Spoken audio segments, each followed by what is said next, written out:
नमस्कार प्रिय दर्शकों, मैं यशराज तिवारी आप सभी का बहुत बहुत स्वागत करता हूं प्रोफेशनल एस्ट्रोलॉजी पर। जैसा कि आप सभी जानते हैं, आज रविवार का दिन है और आज मैं आप सभी के सम्मुख उपस्थित हुआ हूं आप लोगों की जन्म कुंडली का निःशुल्क अध्ययन करने के लिए। थंबनेल को देख करके आप जान ही गए होंगे कि आज का जो हमारा कार्यक्रम है, ये कार्यक्रम नंबर 56 है, 56 नंबर का कार्यक्रम हम आज बनाने जा रहे हैं। साथ ही साथ 381 जन्म कुंडली का अध्ययन आज तक हम इसे जन्म कुंडली अध्ययन, निःशुल्क जन्म कुंडली अध्ययन के कार्यक्रम में कर चुके हैं और इस कार्यक्रम की, आज के कार्यक्रम की जो पहली जन्म कुंडली होगी वो 382वें नंबर की जन्म कुंडली, 382 नंबर की कुंडली होने वाली है। इसके साथ ही साथ अब 56वां कार्यक्रम बन रहा है, प्रत्येक सप्ताह आता है, फलस्वरूप 1 साल से अधिक इस कार्यक्रम को हो चुका है। अभी भी मैं देखता हूं कि बहुत से लोग, मैंने बहुत बार बताया कि निःशुल्क जन्म कुंडली अध्ययन का कार्यक्रम YouTube पर चलता है। इस वीडियो के नीचे जो आपको नंबर दिख रहा है उसके नीचे एक लाइन भी दिखी है कि पर्सनल अपॉइंटमेंट लेकर के। तो अगर आप पर्सनल अपॉइंटमेंट लेकर के अपनी जन्म कुंडली का अध्ययन कराना चाहते हैं, जो कि ऑब्वियस सी बात है कि सशुल्क होगा, ताकि उसमें आपकी तुरंत फेस टू फेस, तो कुछ समय का इंतजार करने के बाद में बात हो जाती है, तो वो सशुल्क होगा। बाकी निःशुल्क जन्म कुंडली अध्ययन का जो कार्यक्रम है वो YouTube पर है और उसके लिए मैं सदैव बताता हूं कि अगर आप भी चाहते हैं कि आपकी जन्म कुंडली का निःशुल्क अध्ययन मेरे द्वारा इस कार्यक्रम में किया जाए, तो आप अपनी डिटेल्स, जैसे कि आपका नाम, अपने जन्म की तिथि, अपने जन्म का समय और अपने जन्म का स्थान, ये चारों ही चीज़ें किसी भी एक स्पेसिफिक प्रश्न के साथ में इस वीडियो के कॉमेंट सेक्शन में दे दीजिए। हमारी कोशिश यही रहेगी कि जल्दी से जल्दी आपकी जन्म कुंडली का अध्ययन मेरे द्वारा इस निःशुल्क कार्यक्रम में किया जाए। 2 से ढाई महीने का समय आपकी डिटेल्स देने के बाद में आपकी जन्म कुंडली का अध्ययन होने में इस कार्यक्रम में लग सकता है। तो बहुत से लोग, बड़ी संख्या में लोग निःशुल्क के कार्यक्रम को देखते हैं, नीचे दिए गए नंबर पर कॉल करते हैं और बोलते हैं कि कुंडली दिखवानी है, निःशुल्क में दिखवानी है। अब ऑब्वियस सी बात है कि हर बार फ़ोन तो मैं उठाऊंगा नहीं वहाँ पर, तो ऑफिस के लोग फ़ोन उठाते हैं और उनको ना चाहते हुए भी कहना पड़ता है, क्योंकि वो ज्योतिषी नहीं है। ज्योतिषी तो मैं ही हूँ, तो मैं ही जन्म कुंडली देखूंगा और ऑब्वियस सी बात है, जो फ़ोन के माध्यम से कुंडली देखी जाती है वो सशुल्क होती है और भी सर्विसेज हैं, तो वो उनको वहाँ बताया जाता है, तो वो कहते हैं कि निःशुल्क के लिए। तो निःशुल्क के लिए मैं पुनः एक बार बता देता हूँ कि अगर इस कार्यक्रम को आप देख रहे हैं, तभी आप नंबर पर जाकर के बात कर रहे हैं, तो उसके लिए आप कृपया करके कार्यक्रम में जो मैंने कहा है उस चीज़ को सुने कि निःशुल्क कुंडली अध्ययन का कार्यक्रम YouTube पर चलता है और सशुल्क जन्म कुंडली अध्ययन अगर आप अपने कराना चाहते हैं तो आप इस वीडियो के नीचे दिए गए नंबर पर संपर्क करके बात करें।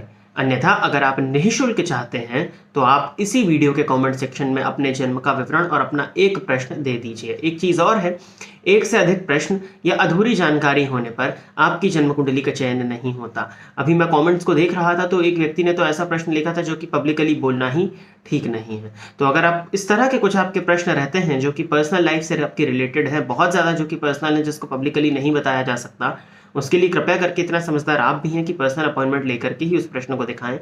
सामान्य प्रश्न आपका जो है, जिसको बोलने में मुझे भी यहाँ संकोच ना हो और आपके नाम से भी कुंडली आए तो आपको भी संकोच ना हो, इस तरह का प्रश्न है तो ज़्यादा उचित होगा। अब हम बिना विलंब किए अपने इस कार्यक्रम की शुरुआत करते हैं और इस कार्यक्रम की पहली जन्म कुंडली जो है यह है अश्विनी कुमार। तो अश्विनी जी, आप तैयार रहिए, आपकी जन्म कुंडली में ले रहा हूँ। अश्विनी जी ने डेट ऑफ बर्थ अपना बताया है 9 जनवरी 1996। जन्म का समय इन्होंने दिया हुआ है 1:43 AM, रात के 1:43। वो दर्शक जो ज्योतिष को सीखना चाहते हैं या जन्म कुंडली का अध्ययन करना सीखना चाहते हैं, वो मेरे साथ में जन्म कुंडली को प्रिपेयर करते चले और समस्या का समाधान जो है वो निकालने की कोशिश करें जन्म कुंडली से। जन्म स्थान है इनका शिमला।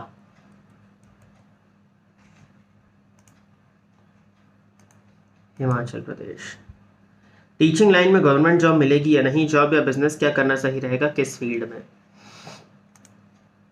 तुला लग्न के हैं आप, कर्क राशि है आपकी, शुक्र की दशा में शनि का अंतर आपको वर्तमान समय में चल रहा है। आपने कहा टीचिंग, कंपटीशन भाव के अधिपति गुरु बन जाते हैं, जाकर के तृतीय भाव में स्वग्रही बैठे हुए हैं, भाग्य भाव को देख रहे हैं। नवमांश कुंडली में भी लग्न पर गुरु की दृष्टि का पड़ना, हालांकि षडाष्टक में है गुरु चंद्रमा आपकी कुंडली में, लेकिन गुरु पराक्रम भाव में स्वग्रही बैठ करके लाभ भाव को देख रहे हैं और लाभेश के साथ ही बैठे हैं। धनपति चतुर्थ में, उच्च राशि में, बिल्कुल टीचिंग के क्षेत्र में आप जा सकते हैं और सूर्य का पराक्रम भाव में जाना अगर आप ठान लें तो आप बिल्कुल सरकारी नौकरी भी ले सकते हैं, कोई दिक्कत मुझे नहीं दिखाई पड़ती। सूर्य और गुरु की युति मैंने बताया कि शिक्षक योग का निर्माण कर देती है और ऐसा व्यक्ति लोगों को बहुत अच्छी तरह से समझा पाता है, एक्सप्लेन कर पाता है। शुक्र की दशा आपको चल रही है, समय यही है, बिल्कुल अपना प्रयास आप जारी रखिए। और टीचिंग की लाइन में मैं आपको सरकारी नौकरी मिलते हुए देख रहा हूँ। हो सकता है 1 से 2 साल का आपको समय लग जाए, क्योंकि पंचम में आपके शनि बैठे हैं और षड्बल में भी शनि के पास में बल है, तो थोड़ा सा विलंब ज़रूर दिखाई पड़ता है, लेकिन फिर भी आप अपना प्रयत्न जारी रखिए। इस जन्म कुंडली में टीचिंग के क्षेत्र में सरकारी नौकरी मिलने के लिए प्रबलतम योग है, और अब बस आपको अपना प्रयास करना चाहिए, 100% दीजिए और अपने एग्जामिनेशन को क्लियर कर लीजिए, और बिल्कुल आप आगे बढ़ सकते हैं। आपने कहा था करना सही रहेगा किस फील्ड में, बिल्कुल इसी फील्ड में आपको आगे जाना चाहिए। गुरुवार के दिन जल में एक चुटकी हल्दी डाल करके स्नान करिए, सूर्य आराधना करिए, सूर्य को जल दीजिए, आपके लिए उचित उपाय मैं देखता हूँ। और अगली जन्म कुंडली है सुमित बैनर्जी की, तो सुमित जी आप तैयार रहिए, आपकी कुंडली में ले रहा हूँ। 8 अक्टूबर 1990,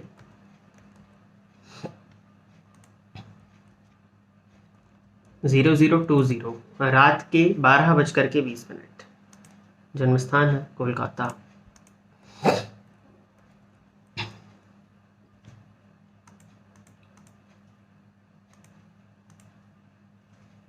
कर्क लगन के हैं आप सुमित जी, राशि आपकी वृषभ है, तो लग्नेश हो गए चंद्रमा जाकर के लाभ भाव में बैठे हैं उच्च राशि में, तो लग्नेश का उच्च का होना बढ़िया है। लग्न में ही गुरु का होना हंस नामक महापुरुष योग, हालांकि गुरु केतु की युति और एक ही नक्षत्र में आपके साथ बैठे हैं, परंतु स्वराशि या उच्च के ग्रह के साथ में अगर केतु हो तो उसके बल को 5 गुना अधिक भी ये कर देते हैं। किसी भी तरह से पापक ग्रह की दृष्टि आपकी कुंडली के चंद्रमा पर तो नहीं है, वैसे राहु की दृष्टि पड़ रही है, माफ कीजिएगा, राहु की दृष्टि चंद्रमा पर है, चंद्रमंगल की युति पर राहु की दृष्टि का पड़ जाना, थोड़ा सा मानसिक अशांति आपको देखने में जरूर मिलती होगी। मैं करियर को लेकर बेहद परेशान हूँ। परेशानी का कारण एकमात्र यही है कि चंद्रमा पर राहु की दृष्टि का पड़ जाना। हालांकि इस कुंडली में दशमपति लाभ भाव में है, लाभपति पराक्रम भाव में नीच राशि में है, लेकिन नवमांश में वो स्वग्रही है शुक्र, जो कि प्लस पॉइंट है। और राहु की दशा में शुक्र का अंतर आपको चल रहा है। करियर को लेकर के परेशानियां क्या हैं? अगर देखा जाए तो वृषभ राशि में कोई बुरा समय अभी नहीं चल रहा है। अगर आपकी गोचर कुंडली को भी मैं देखूं तो 12वें का राहु बस एक जो है, जो कि ठीक नहीं है, और लगभग दशम में शनि का संचरण होना शश नामक महापुरुष योग लगा करके करियर को लेकर के आपकी जन्म कुंडली में मुझे कोई दिक्कत नहीं दिखाई पड़ती। नो डाउट राहु की दशा में शुक्र का अंतर, ये दोनों ही ग्रह आपकी कुंडली में कारक नहीं है, और राहु की दशा के होने के चलते आपको परेशानियां हो जा रही होंगी। लेकिन मुझे फिर भी लगता है कि 13 अक्टूबर 2022 के बाद से आपकी जन्म कुंडली में एक ऐसा योग आ रहा है जिसमें अगर आप नौकरी की तलाश कर रहे हैं तो नौकरी, वर्तमान समय में नौकरी में है तो वहाँ पर प्रमोशन, अगर आप अपना स्वयं का व्यापार करते हैं तो उसमें भी प्रमोशन या उसमें भी ग्रोथ के चांसेस मुझे दिखाई पड़ते हैं। धनागमन के अच्छे योग आपकी जन्म कुंडली में आने वाले समय में मुझे दिखाई दे रहे हैं अक्टूबर के बाद। वो अलग बात है अगर आप व्यापार करते हो, पार्टनरशिप में करते हो, तब तो वो आपका चलना नहीं है। चोट चपेट और दुर्घटना की संभावनाएं आपकी कुंडली में है, तो अगर वाहन इत्यादि का उपयोग करते हैं तो बहुत सावधानी से करें। शिव जी की आराधना, हनुमान चालीसा का नित्य रोज 3 बार पाठ करिए, ये आपके लिए उचित है। इन 2 उपायों को करिए। करियर को लेकर के ज्यादा परेशान होने की आवश्यकता आपको नहीं है। अक्टूबर के बाद से आपका समय बदल रहा है और मैं समझता हूँ कि वो समय आपके लिए काफी हद तक बेनिफिशियल है। बाकी राहु की दशा का अपना प्रभाव है, तो उसके लिए तो कुछ और जो उपाय है राहु से संबंधित अगर आप चाहें तो आप वो बनवा लीजिएगा, लेकिन जितने उपाय भी अभी मैंने आपको बताए हैं उतना भी करना आपके लिए आपको थोड़ा सा मानसिक रूप से शांत तो करेगा ही करेगा। अगली कुंडली है राज सोनी की, तो राज सोनी जी आप तैयार रहिए, आपकी कुंडली में ले रहा हूं 25 अक्टूबर 2002।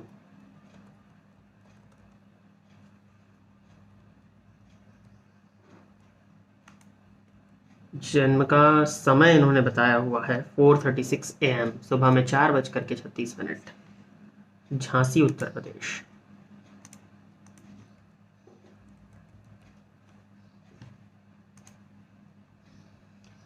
कन्या लग्न है आपका, वृषभ राशि है, लग्नपति लग्न में ही बैठे हैं, भद्र नामक महापुरुष योग। कन्या लग्न की जन्म कुंडली में मंगल का जाकर के लग्न में बैठ जाना, अष्टमपति का जाकर के लग्न में बैठना, हालांकि लग्नेश लग्न में बैठे हैं तो उस भाव की सुरक्षा करेंगे, लेकिन 24 अंश पर है, वो भी मंगल के नक्षत्र में, और अष्टमपति का जाकर के लग्न में बैठ जाना इस बात की सूचना देता है कि जातक के जीवन काल में अत्यधिक संघर्ष जातक को देखने में मिलने वाला है। हालांकि अभी तो आपकी उम्र बहुत छोटी है, 19 साल के ही आप हैं, लेकिन संघर्ष शुरू हो चुका होगा आपका। पढ़ते हैं आपके प्रश्न को। सर मुझे बेवजह का डर लगता है, कभी कभी तो डर इतना हो जाता है कि शरीर में थोड़ी कंपनता और दिल की धड़कन एकदम तेज हो जाती है, आवाज में कांपना, ऐसा क्यों है गुरुदेव, मेरी प्रॉब्लम सॉल्व करो, वीडियो के माध्यम से बताएं। अष्टमपति का जाकर के लग्न में बैठना राहु की दृष्टि का लग्न पर पड़ जाना, चंद्रमा राहु की युति, ये तीनों ही पॉइंट्स जो हैं जो कि जातकों को अज्ञात भय से ग्रसित कर देते हैं। जन्म कुंडली में शनि अगर पीड़ित हो, इस सूत्र को नोट करिए कि जन्म कुंडली में शनि अगर पीड़ित हो या शनि कमजोर हो तो शरीर में कंपनता, शरीर का कंपने लग जाना, आपने देखा होगा कि बहुत लोग कंपने लग जाते हैं अचानक से, अत्यधिक भय लगने लग जाना, ये शनि के हालांकि भय जो है वो तो राहु की दृष्टि लग्न पर हो। वैसे मंगल लग्न में है, मंगल का अपना स्वभाव है व्यक्ति को साहसी बनाना, लेकिन अष्टमपति होकर के लग्न में है, लग्न और लग्नेश चंद्रमा, इन तीनों से कहीं ना कहीं राहु का संबंध हो जाना, दशम भाव में शनि का बैठ जाना और लग्न पर अपना प्रभाव डालना जातक को अज्ञात भय से ग्रसित कर देता है। शनि आपकी कुंडली में पंचमपति होकर के दशम में बैठे हैं तो है तो अच्छी स्थिति, लेकिन 5 अंश पर है, मिथुन राशि में होने के चलते बाल्यावस्था में, नवमांश में भी, वृश्चिक में, षडबल में भी वो कुछ खास बल लिए नहीं है, जिसके चलते आपकी जन्म कुंडली में शनि की कमजोरी आपके शरीर में कंपनता का कारण बन रही है। क्या किया जाए? शनि को मजबूत करने की कोशिश करें। कन्या लग्न की कुंडली है, वैसे तो आपको पहना भी दिया जाए, लेकिन षष्ठेश है शनि, तो नीलम या शनि के रत्न की तरफ तो मैं आपको नहीं भेजूंगा। हनुमान जी की आराधना, हनुमान जी आपके इष्ट देवता हैं, अत्यधिक आराधना करिए, और हनुमान जी की आराधना से ही मैं समझता हूँ कि आपकी जो परेशानी है काफ़ी हद तक कम हो सकती है। बाकी गणेश जी का मंत्र ओम गंग गणपतये नमः, ओम गंग गणपतये नमः, नित्य 3 माला, एक माला होती है 108 की, तो 324 बार जाप करना शुरू करिए। सबसे पहले उठिए, नहा धोकर के सूर्य को जल दीजिए, गणेश जी की आराधना करके गणेश जी का मंत्र जाप करिए और हनुमान चालीसा का 3 पाठ करिए। शनिवार के दिन 7 पाठ करिए, मंगलवार के दिन हनुमान जी के मंदिर में जाकर के दर्शन किया करिए, हो सके तो शनिवार और मंगलवार के दिन सुंदरकांड का पाठ भी करिए। सब आपके लिए ठीक होगा, ताकि आपके शनि को पॉजिटिव वे में बल मिलेगा, मंगल को भी थोड़ा सा इससे बल मिलेगा। हालांकि अष्टमेश है, लेकिन हनुमान जी की आराधना से जो भय, शोक, रोग, इन सब से दूरी होती है, इन सब से विच्छेद कराते हैं, तो आप ये काम को करिए। सूर्य नीच राशि में बैठे हैं जाकर के, द्वितीय भाव में 7 अंश पर है, राहु के नक्षत्र में है और पाप कर्तरी योग में है, तो आत्मविश्वास भी कहीं ना कहीं कमजोर है। इस कुंडली का प्लस पॉइंट है कि गुरु उच्च राशि में बैठे हैं, लेकिन वो भी नवमांश में नीच के हो गए, तो कहीं ना कहीं वो उच्च का फल नहीं दे पा रहे। चंद्रमा उच्च के हैं तो ठीक है, लेकिन राहु के साथ हो जाने की वजह से अनावश्यक सोचना, अज्ञात भय, ये यही कारण है। तो इन्हीं उपायों को आप करिए। सूर्य षडबल में भी आपके कमजोर है, अपनी आंखों का ध्यान रखिएगा। आपकी आंखों में आने वाले समय में मैं परेशानी आते हुए देख रहा हूं, तो अपनी आंखों का ध्यान रखें। नीच भंग हो रहा है वो अलग बात है, लेकिन फिर भी अपनी आंखों का आप ध्यान रखें, वो आपके लिए ठीक है। और यही उपाय अभी तो करिए, इसके बाद में कुछ और जो उपाय हैं उसके लिए हम बात करेंगे। पहले इनको आप शुरू करिए, इनको शुरू करने के बाद में देखते हैं क्या रिजल्ट आपको मिलता है। और अगली जन्म कुंडली है सौम्या शर्मा की, तो सौम्या जी आप तैयार रहिए, आपकी कुंडली में ले रहा हूँ। 9th of April 1994, 7:45 AM, Meerut Uttar Pradesh.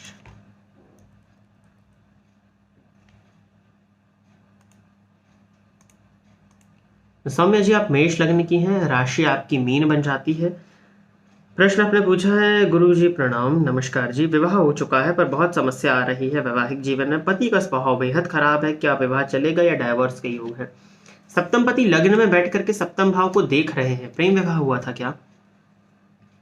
स्त्री की कुंडली है, सप्तम भाव में पति कारक देव गुरु बृहस्पति का होना, जो कि भाग्येश भी है वक्री होकर के, और शुक्र जो कि दाम्पत्य के कारक है वो लग्न में बैठे तो जरूर है, भरणी नक्षत्र में बैठे हैं, स्व नक्षत्र में बैठे हैं, परंतु पाप कर्तरी योग में होकर के शनि की दृष्टि से दृष्ट, तो शुक्र तो पीड़ित हो गए आपके। स्व नक्षत्र में जरूर बैठे, लग्न में जरूर बैठे जहां उनको बल मिलता है, परंतु शनि के नक्षत्र में बैठ जाना और केतु और सूर्य, केतु और मंगल के मध्य आ जाने की वजह से चंद्रमा भी पापग्रह बने हुए हैं, शुक्र पीड़ित अवस्था में आ गए हैं आपकी।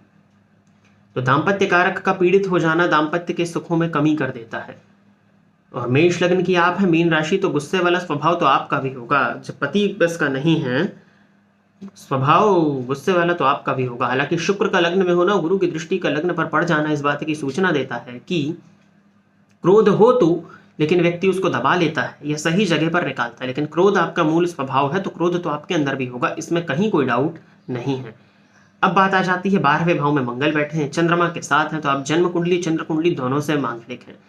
फलस्वरूप अगर आपका विवाह, जो कि मुझे प्रेम विवाह की संभावनाएं बहुत ज़्यादा आपकी कुंडली में दिख रही हैं, अगर ऐसा हुआ है या अरेंज मैरिज भी हुई है, तो भी हो सकता है जन्म कुंडली का मिलान ना हुआ हो, जो कि दाम्पत्य जीवन में परेशानी का दूसरा कारण। सप्तम कारक का सप्तम भाव में बैठ जाना, और वो भी स्वाति नक्षत्र में है, राहु के नक्षत्र में है, तो कहीं ना कहीं ये भी परेशानी का कारण बनता है। नवमांश कुंडली में सप्तमेश जो बनते हैं उन पर शनि की दृष्टि का पड़ जाना, नवमांश में भी शुक्र पर शनि की दृष्टि है, तो दाम्पत्य का सुख बहुत कमजोर है। ऊपर से समय भी ठीक नहीं चल रहा, बुध में राहु का अंतर, और कुंडली मेष लग्न की है। मेष लग्न की कुंडली में बुध की महादशा आप समझ ही सकते हैं कि हर तरह की परेशानी देगी, और वह बुध नीच राशि में भी बैठे हुए हैं। अब देखिए, अगर जन्म कुंडली का मिलान हुआ है, अगर मैं इस जगह पर गलत हूं कि कुंडली का मिलान मैंने कहा कि नहीं हुआ है, अगर मिलान हुआ हो, तब आने वाले समय में बुध में गुरु का अंतर दिसंबर 2023, हालांकि वो भी 6वें 8वें बैठे हैं, लेकिन फिर भी भाग्येश होकर के सप्तम में है, जो कि विवाह उपरांत भाग्योदय की सूचना देते हैं। बुध में गुरु का अंतर दिसंबर 23 से शुरू होने वाला है, तब तक आप संभाल करके इस रिश्ते को चलाइए, वहां से स्थिति में मैं सुधार आते हुए देखता हूं। लेकिन अगर मैं सही हूं कि जन्म कुंडली का मिलान नहीं हुआ है, तब फिर बहुत दिक्कत है, और दाम्पत्य का चल पाना थोड़ा सा मुश्किल दिखाई पड़ रहा है। उपाय हैं, उपायों को करिए। माँ दुर्गा की आराधना, अपने शुक्र को बलवान करिए। आपको रत्न तो मैं नहीं पहना सकता शुक्र का, लेकिन फिर भी माँ दुर्गा की आराधना करिए। गुरुवार का उपवास करिए। गुरुवार के दिन केले के वृक्ष की जड़ों में आप जल देना शुरू करिए, यह आपके लिए उचित है।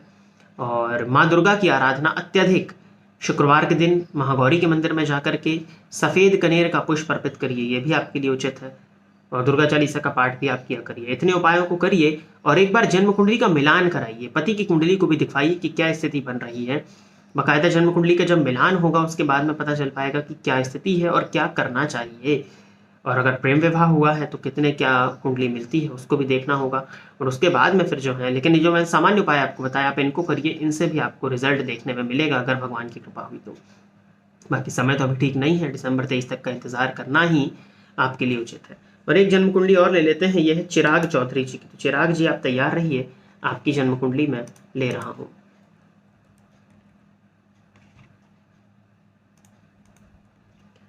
चिराग जी ने अपना डेट ऑफ बर्थ बताया है 28 अक्टूबर 2004।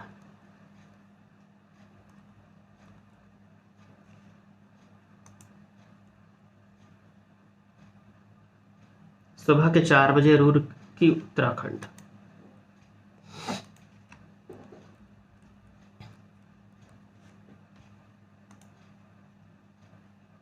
कन्या लग्न के हैं आप, मेष राशि है आपकी कुंडली में भी अष्टम पति जाकर के लग्न में बैठे हुए हैं। हालांकि चंद्रमा यहाँ अष्टम भाव में राहु के साथ शनि की दृष्टि से दृष्ट, मानसिक रूप से तो अशांत आप भी होंगे। सूर्य नीच राशि में है, वो भी राहु से दृष्ट है, द्वितीय भाव में है। आंखों से संबंधित परेशानी आपकी भी मैं देखता हूँ। प्रश्न क्या है आपका?